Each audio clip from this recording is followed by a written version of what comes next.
This is Aldine Steppers with another podcast here.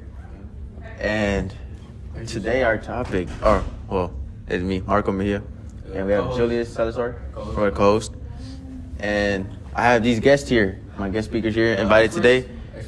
The experts on the quote-unquote matter at hand. Introduce yourself, sir. Yes, my name is Professor Ledesma. I'm studying at Duke, Harvard, Stanford University, and I have a major in Nagasaki bombing, and this is my colleague. Hello, my name is Rafi, also known as the Raffinator.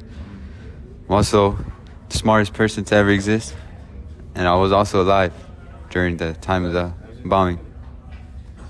For low context, Rafi is actually an expert at bombing.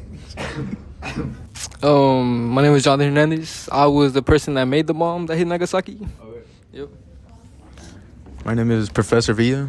I actually was the plane that bombed Nagasaki and Hiroshima approximately 100 years ago. Number one event in the world. So, I have a question for the experts here. What were the primary causes that you think led to the bomb dropping? Well, I would say some primary causes were to hasten the end of World War II and avoid a potentially costly invasion of Japan. You see, the U.S. wanted to demonstrate a new military power and force Japan's unconditional surrender, which is why we decided to ultimately drop the bombs on Hiroshima and Nagasaki. So what about Pearl Harbor? Would you say that had an impact on that? Oh, those dirty little Japs. Man, I'll let my colleague respond to this. Man, Pearl Harbor, man, I remember it like it was yesterday. It was a warm, sunny day, and I just seen a couple of Nagasaki planes, Mitsubishi planes, pulling up. And damn, I knew we were fucked. Man, they hit us hard, right in that. But it was tough and rough. People who like it tough and rough, Eddie, what do you have to say about this? Actually, I'm the plane itself, the pilot. So I understand why this happened. This had a big effect on Pearl Harbor. Only made us more angry, causing the drop of the bomb. For any of you guest speakers here today, I have a question for you guys. Can you describe the long-term health effects experienced by the survivors of the bombings? So I actually have a minor in radiation sickness, and I've actually experienced genetic damage and psychological trauma at a young age due to exposure to radiation, because I was at Chernobyl. So I'm actually the perfect candidate to talk about this. So some long-term health effects include radiation sickness, increased cancer rates, genetic damage, and psychological trauma. Many survivors, known as hibakusha, suffer from chronic health problems and social stigmatization. Some say this is why Japanese have their slanted eyes. But who knows? Solid theory. What do you know about Fallout? Is it true that war never changes? I was there when the bomb dropped in 2077. It was a dark day, man. My mother turned to a ghoul, just like many of those. I just shot her in the head to end her misery. Arham, do you have anything to say about the events of Fallout 4? I think my friend over here, who specializes in miners, would have a better idea. Eddie, Villa.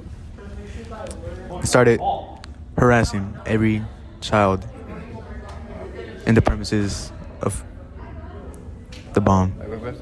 Go ahead and get back on track with another question I have. I keep pondering about. It's just in my head.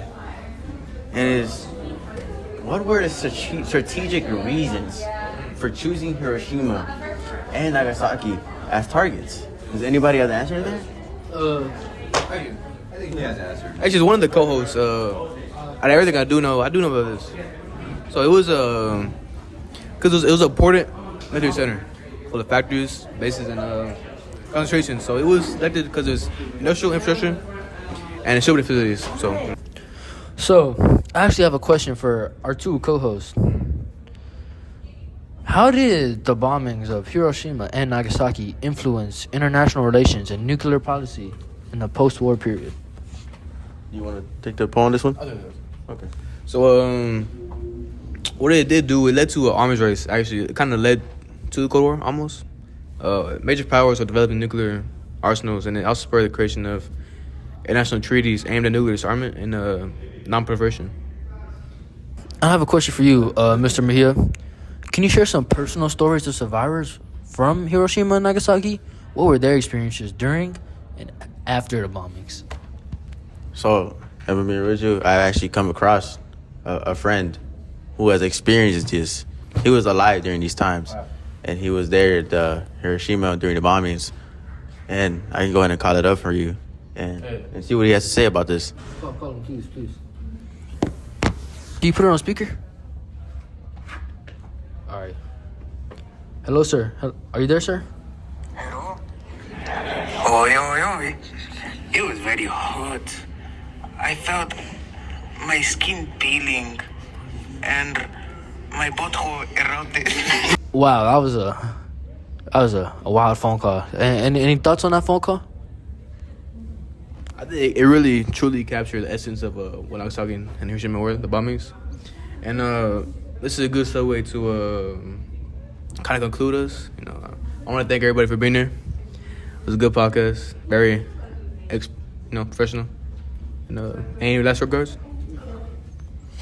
I just want to apologize to all the Japanese that we hurt, and thank you for forgiving us. I just want to say, God bless America. God bless our troops.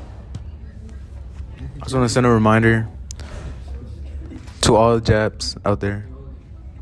We hear you. We will bomb you again if we commit Pearl Harbor. And that is all we have today for audience steppers here. It was a good podcast today. We got things to we talked through some things, and we got stories to share, which we already did. And I like to say it was a very good experience for me, and I learned so many things from our speakers here. So